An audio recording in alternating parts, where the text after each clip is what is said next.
किसान भाइयों और बहनों नमस्कार। कार्यक्रम कृषि दर्शन में आपका स्वागत है। मैं हूं आपका मित्र सुदेश श्रीवास्तव। किसान भाइयों, आप जानते ही हैं कि कृषि दर्शन कार्यक्रम आपके लिए किस तरह से उपयोगी है। इस कार्यक्रम में हम आपको कृषि, उद्यानिकी, कृषि अभियांत्रिकी, मछली पालन और पशुपालन जैसे विषयों की जानकारी तो देते ही हैं। तकनीकी जानकारी के साथ साथ हम इन विभागों से आपके कल्याण के लिए जुड़ी हुई योजनाओं की जानकारी भी लगातार उपलब्ध कराते रहे हैं। किसान भाइयों, पशुओं में बांझपन इस समस्या के बारे में और इसके निवारण के लिए हम पशु चिकित्सक से आपकी मुलाकात करवाएंगे। जानेंगे सफल किसानों के विषय में, सफल खेती के बारे में एक सफल किसान से मुलाकात होगी। तो कृषि समाचार के साथ हम शुरुआत कर रहे हैं आज के इस अंक की।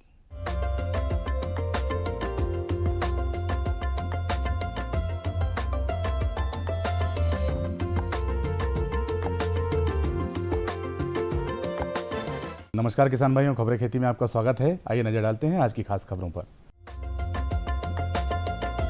दलहनी फसलों की बुआई 41% बढ़ी। कृषि विश्वविद्यालयों का मॉडल एक्ट बनेगा। गाय की नस्ल सुधारने ब्राजील से आएगा सीमेंट। सोयाबीन में कीट रोग नियंत्रण और भिंडी में येलो मोजे की रोकथाम। बेहतर मानसून का सबसे ज्यादा फायदा दलहन फसलों को मिला है। इस साल दलहन का रकबा पिछले साल के औसत रकबे का स्तर पहले ही पार कर चुका है। कृषि विभाग के आंकड़ों के मुताबिक 29 जुलाई तक दलहन की बुआई करीब 110 लाख हेक्टेयर में हुई है, जो पिछले साल इस समय तक के रकबे से करीब 41% अधिक है। आमतौर पर खरीफ सीजन के दौरान दलहन की बुआई करीब 108 लाख हेक्टेयर में होती है।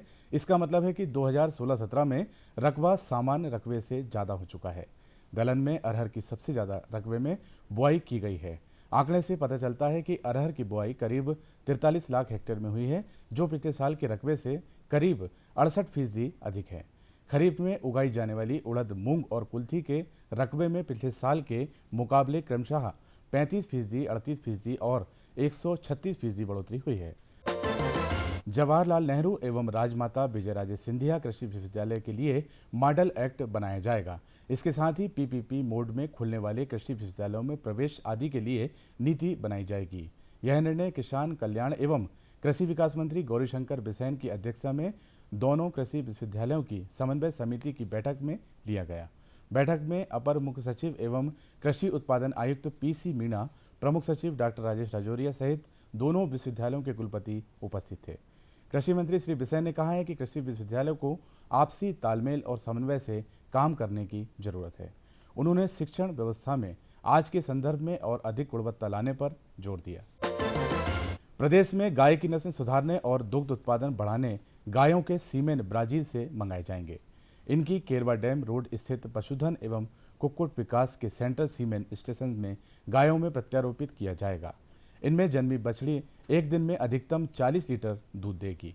कामधेनु ब्रीडिंग सेंटर होशंगाबाद के कीरतपुर में खोलेगा। यह घोषणा पशुपालन विभाग के केंद्रीय सचिव देवेंद्र चौधरी के राज्य पशुधन एवं कुक्कुट विकास निगम के सेंट्रल सीमेन स्टेशन की समीक्षा के बाद की। इस मौके पर निगम के प्रबंध संचालक डॉक्टर HBS भदौरिया सहित कई अधिकारी उपस्थित थे। डॉक्टर भदौरिया के अनुसार प्रदेश के शार्टेड सेक्स्ड सीमेन तकनीकी प्रयोग अभी जर्सी व HF गाय में किया जाएगा। देसी नस्ल की गायों में इस तकनीक के प्रयोग में मादा या नर बछड़े पैदा करने को लेकर केंद्र सरकार रिसर्च करवा रही है।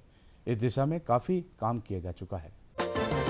इस समय सोयाबीन के खेत में कहीं कहीं पर हरी अर्ध कुंडल इल्ली, चने की इल्ली और नीला भृंग देखने में आ रहा है। तंबाकू की इल्ली और चने की इल्ली की रोकथाम के लिए ट्राइजोफास 40 EC 750 मिली हेक्टेयर अथवा रेनेक्सीपायर 20 AC 100 ml या इंडोस्कार्ब 15.8 AC प्रति 500 ml 600 लीटर पानी में घोल बनाकर छिड़काव करें।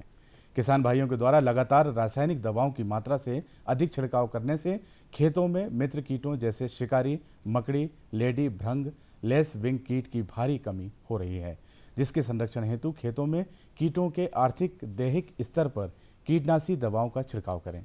खेतों में टी आकार की खूंटियां लगाएं।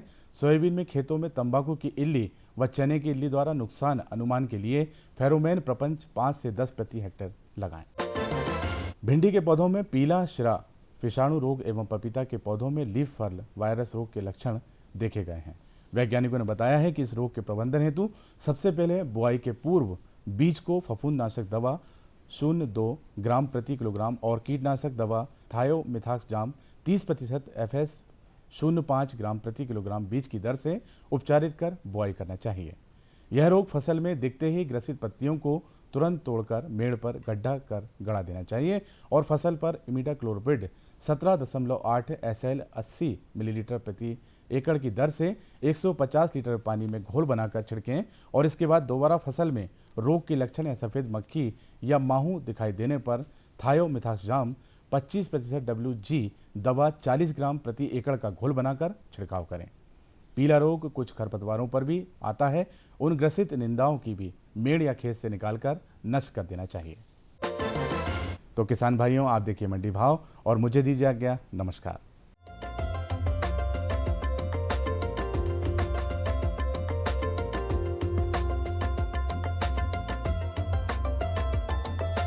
सबसे पहले जान लेते हैं मसूर के प्रति क्विंटल भाव। आगर में मसूर का न्यूनतम भाव 4,000 रुपए और अधिकतम भाव 5,840 रुपए रहा। सतना में न्यूनतम भाव 4,500 रुपए और अधिकतम भाव 5,000 रुपए रहा। मंदसौर में न्यूनतम भाव 4,000 रुपए और अधिकतम भाव 5,542 रुपए रहा।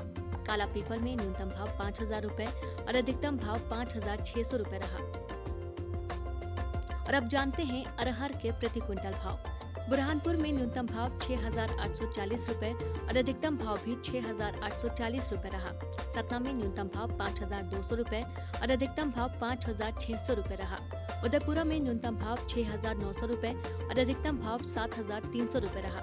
खरगोन में न्यूनतम भाव 6,601 रुपए और अधिकतम भाव भी 6,601 रुपए रहा। और अब अंत में जान लेते हैं मक्का के प्रति क्विंटल भाव। मंदसौर में न्यूनतम भाव 1,615 रुपए और अधिकतम भाव 1,730 रुपए रहा। छिंदवाड़ा में न्यूनतम भाव 1,576 रुपए और अधिकतम भाव 1,605 रुपए रहा। बुरहानपुर में न्यूनतम भाव 1,582 रुपए और अधिकतम भाव 1,630 रुपए रहा। इंदौर में न्यूनतम भाव 1,500 रुपए और अधिकतम भाव भी 1,500 रुपए रहा।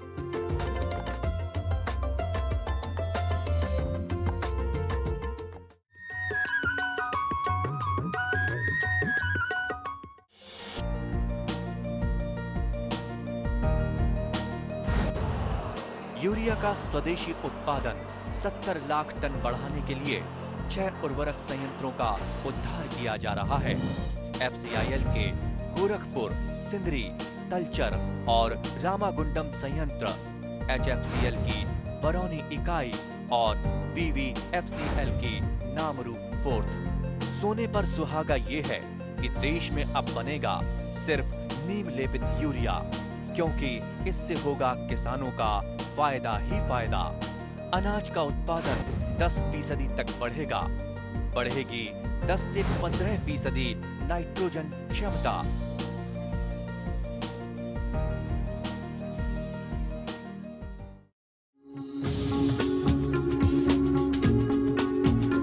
कश्मीर से केरल, अरुणाचल से गुजरात, कहानी जिंदगी की हो या खेती की हो बात, देश के हर रंग की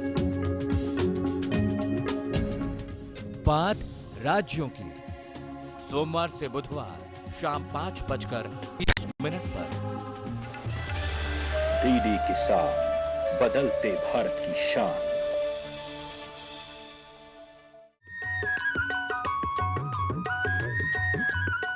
किसान भाइयों, यदि हमारा पशु संतति देने लायक ना बने, अगर उसकी अगली पीढ़ी उत्पन्न ना हो सके, तो निश्चित रूप से हम उससे पर्याप्त रूप से लाभ नहीं ले सकते। तो ये समस्या कहलाती है बांझपन की। पशुओं में बांझपन की समस्या के लक्षण क्या हैं और कैसे इन समस्याओं का निवारण हो सकता है, हमें बता रहे हैं डॉक्टर KS कुमार। आइए सुनते हैं ये बातचीत। सर्वप्रथम मैं बताना चाहूँगा कि ये बांझ पशु की जो समस्याएं हैं वो कई कारणों से होती हैं। सर्वप्रथम जो कारण है वो है कि उनके जो जननांग हैं, जो रिप्रोडक्टिव ऑर्गन्स हैं, उनका सही तौर पे यदि डेवलप नहीं होते हैं, उनकी ओवरी है, उनकी यूट्रस है, उनकी ओविडक्ट है, यदि इनमें कोई डिफॉर्मिटी है या कोई फ्री मार्टिन है, तो इसके कारण इस प्रकार के जो पशु हैं वो सही समय पे गर्मी पे नहीं आते हैं और उससे हमें आगे बच्चा भी नहीं मिलता है और पशु दूध पे नहीं आते हैं और किसान भाइयों को काफ़ी आर्थिक हानि उठानी पड़ती है। किसान भाइयों के द्वारा सबसे ज़्यादा जो नेगलेक्टेड जो विषय है वो यही है कि वो इस बात पर शुरू में ध्यान देते ही नहीं है कि उनका पशु क्यों गाभिन नहीं हो रहा है या कितने दिन के बाद उन्हें ध्यान रखना चाहिए कि वो पशु उनका गाभिन हो जाए। तो सबसे जो मोटा जो फंडामेंटल जो रूल है वो ये है कि बच्चा देने के बाद कोई भी गाय, कोई भी भैंस लगभग 2-2.5 महीने के बाद उसे गाभिन हो जाना चाहिए। यदि वह गाभिन नहीं होता है तो उसको नज़दीकी जो भी डॉक्टर हैं उनको दिखाना चाहिए और उनका उपचार कराना चाहिए। और यदि जो गाभिन नहीं हो रहे हैं तो उसकी जांच भी करवाई जा सकती है। पशु की जो गर्भ परीक्षण है डॉक्टर के द्वारा वो किया जाता है, जिससे कि ये पता पड़ जाता है कि हमारा पशु यदि हमने गाभिन कराया था तो गाभिन हुआ है या नहीं हुआ है। तो उसकी समय समय पर गर्भ परीक्षण की जांच भी कराते रहना चाहिए जब भी उसको गाभिन कराते हैं। उसके बाद जब सबसे जो मुख्य कारण है जो पशुओं का कि जो कि गाभिन नहीं होते हैं या गर्मी पे नहीं आते हैं, सबसे पहला कारण है कि माल न्यूट्रिशन। जब हम उन्हें पौष्टिक आहार नहीं देंगे, जब उन्हें हम खनिज तत्व नहीं देंगे, जब उन्हें हम बैलेंस राशन नहीं देंगे तो उनके जो ऑर्गन्स हैं वो सही डेवलप नहीं होते हैं और वह जो है गर्मी पे नहीं आते हैं।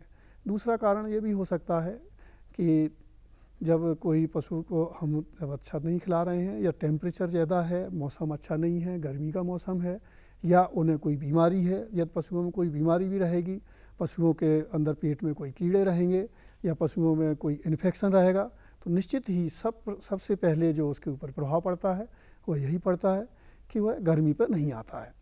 और जब गर्मी पर नहीं आएगा तो गाभिन भी नहीं होगा और किसान भाइयों को काफ़ी अधिक नुकसान उठाना पड़ेगा। जो इसके मुख्य कारण हैं जिसके कारण कि ये जो गर्मी पर नहीं आते हैं, उसमें से एक इन्फेक्शन भी ऐसे कारण है कि पशु गर्मी पर नहीं आता है। यदि उसको कोई इन्फेक्शन बच्चादानी में इन्फेक्शन है, जैसे कि उसको पायोमेट्रा है, एंडोमेट्राइटिस है, तो तब भी वह गर्मी पर नहीं आएगा और वह बांझ हो जाएगा और किसान को नुकसान उठाना पड़ सकता है। दूसरा कारण ये भी हो सकता है कि यदि उसके अंदर कोई हार्मोनल डिस्टर्बेंस है, जब भी पशु जो है समय पर गर्मी पर नहीं आएगा, यदि इस तरह की कोई समस्या है, माल न्यूट्रिशन है, गर्मी पर नहीं आ रहा है, उसके हार्मोनल डिस्टर्बेंस है या कोई इन्फेक्शन है, तो निश्चित रूप से ही हमें जो भी नज़दीकी पशु चिकित्सक हैं उनको दिखाकर उसका उपचार करना चाहिए या उसकी जिससे कि वह गर्मी पर आए और उससे गाभिन हो और आगे अपन उसे बच्चा लें। कई बार कुछ कारण से पशु गर्मी पर जैसे आते भी हैं, लेकिन हम जब सही मैनेजमेंट हमारा सही नहीं है, हमारी व्यवस्थाएं सही नहीं है, हम उसे समय पर गाभिन नहीं कराते हैं। यदि हम देर से गाभिन कराएंगे तब भी वो गाभिन नहीं होगा और हम पहले गाभिन कराएंगे तब भी नहीं होगा।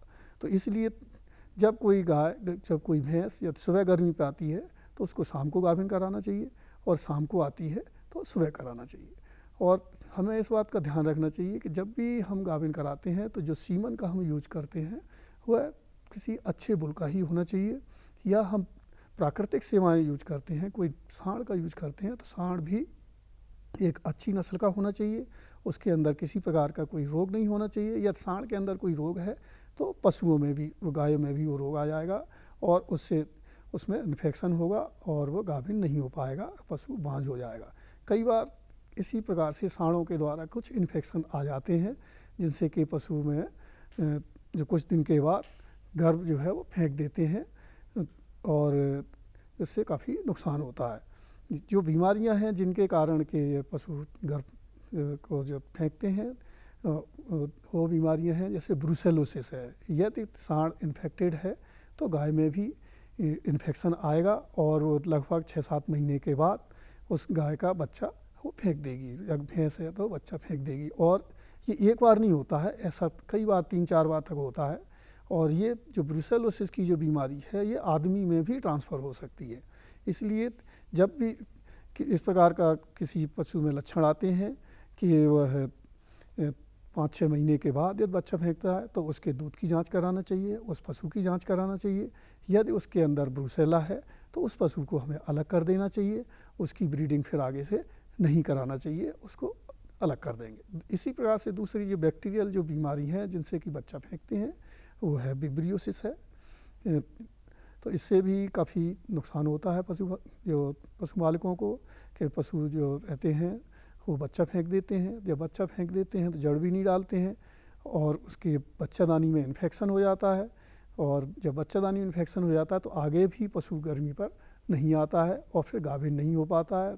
उससे पशु से जहाँ हमको दूध मिलना चाहिए उसकी जगह पे हमें दूध नहीं मिल पाता है और केवल पशु को हमें सूखे खिलाना पड़ता है, और जो कि काफ़ी नुकसानदेह साबित होता है। इसी प्रकार से पशुओं में जैसे माल न्यूट्रिशन है, मान लो कि जो हम सही चारा नहीं दे रहे हैं, उनको खनिज तत्व नहीं दे रहे हैं, तो इसका भी हमें ध्यान रखना चाहिए कि जो भी मिनरल मिक्सचर है दाने में 1 कुंटल दाने में हमको 1 किलो के लगभग मिनरल मिक्सचर मिलाना चाहिए। तो यदि हम मिनरल मिक्सचर मिलाएंगे तो निश्चित रूप से वो पशु सही समय पर गर्मी पर आएंगे और हमको जो है बराबर हर साल उनसे बच्चा प्राप्त होगा और दुग्ध उत्पादन हमें मिलेगा। अतः किसान भाइयों को ये बहुत ही ज़रूरी है कि जब भी पशुपालन करते हैं तो उनको जो है उनका माल न्यूट्रिशन न रहे, उनको सही पोषक तत्व हम खिलाएं। यदि उनमें कोई इन्फेक्शन हो जाता है तो उसके लिए भी डॉक्टर से बच्चादानी में दवाई डलवाएं, और जिससे कि हमें कोई नुकसान ना हो, और नज़दीकी पशु चिकित्सक से बराबर सलाह मशवरा करते रहना चाहिए।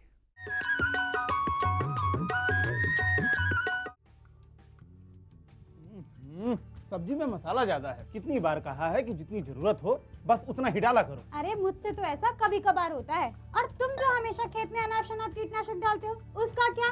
ठीक ही तो कह रही है बहू। देख, खेत में उतनी ही दवा डाल जितनी जरूरत हो। याद रखो, कीटनाशक जहरीले होते हैं।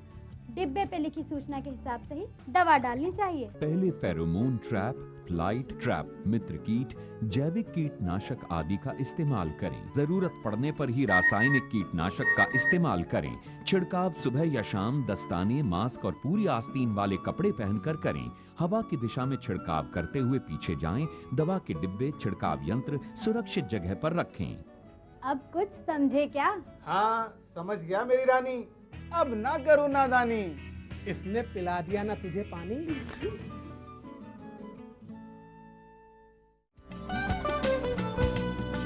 कौन कौन सी हैं सरकारी योजनाएं? कैसे उठाएं इनका लाभ? जानिए अपने गांव का हाल। देखिए चौपाल चर्चा, सोमवार से शुक्रवार सुबह 9 बजे। डीडी किसान, बदलते भारत की शान।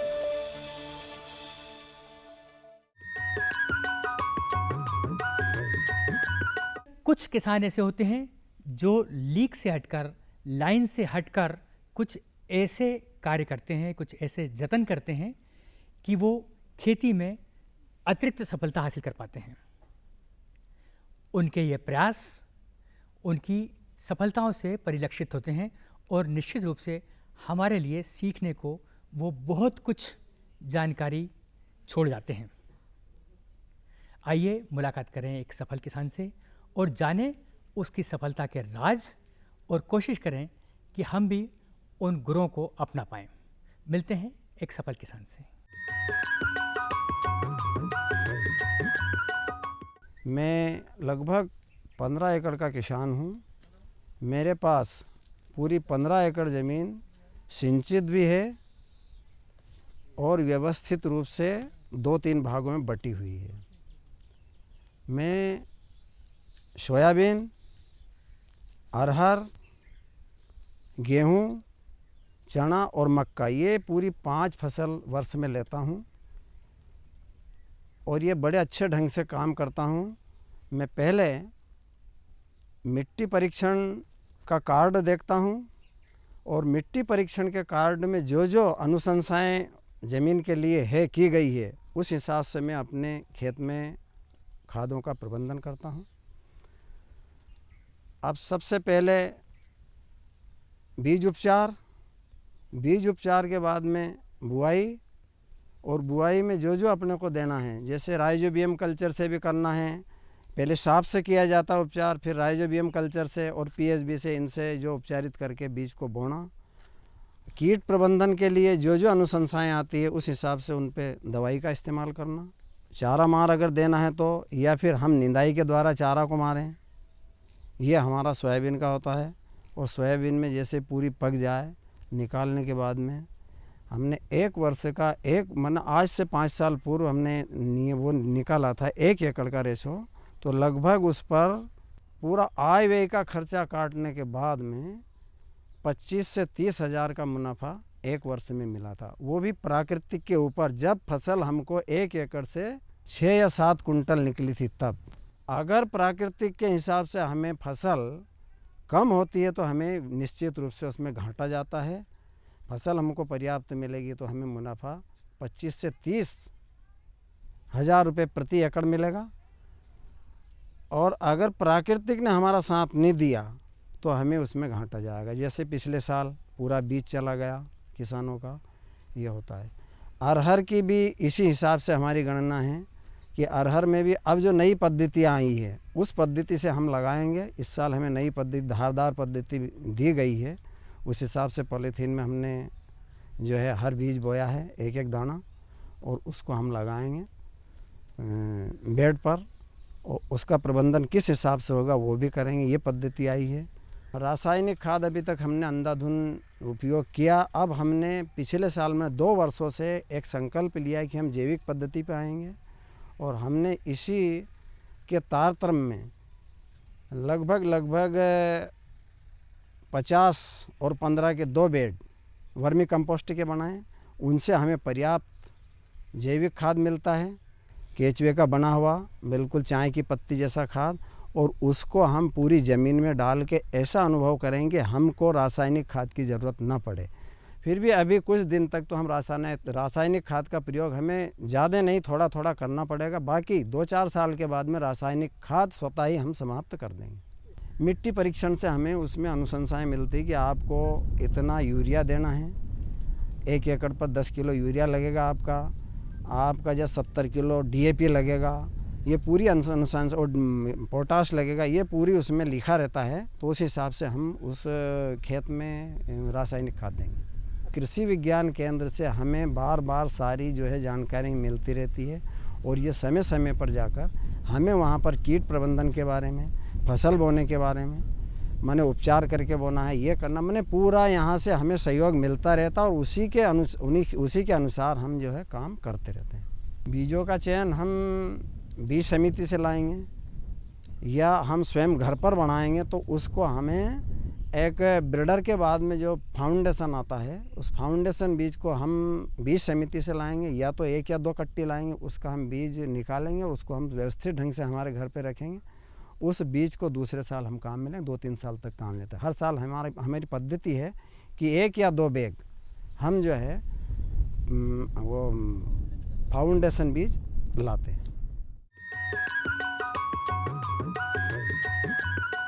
न रुकेगा तू, न झुकेगा तू, कमर कस और सीना तान ले, एक बात बस गांठ बांध ले, बदलाव की तान साध ले। हरियाली खेतों में झूमेगी, खुशियां तेरे कदम चूमेगी। कुछ सीख नया, कुछ सिखा तू, है फौलादी दिखा तू, कमर कस और सीना तान ले, एक बात बस गांठ बांध ले, बदलाव की तान साध ले।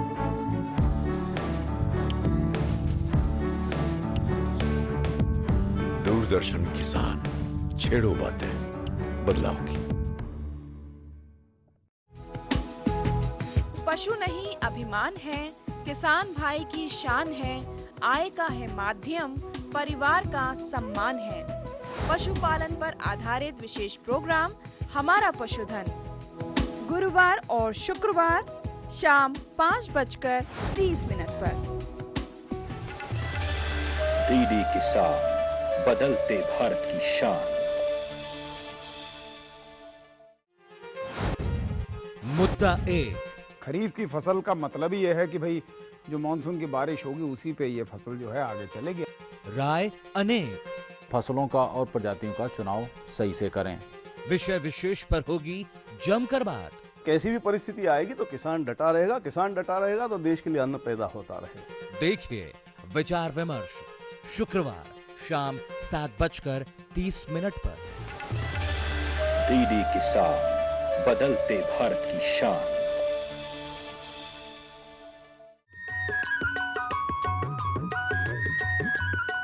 तो किसान भाइयों, ये था कृषि दर्शन कार्यक्रम का आज का अंक।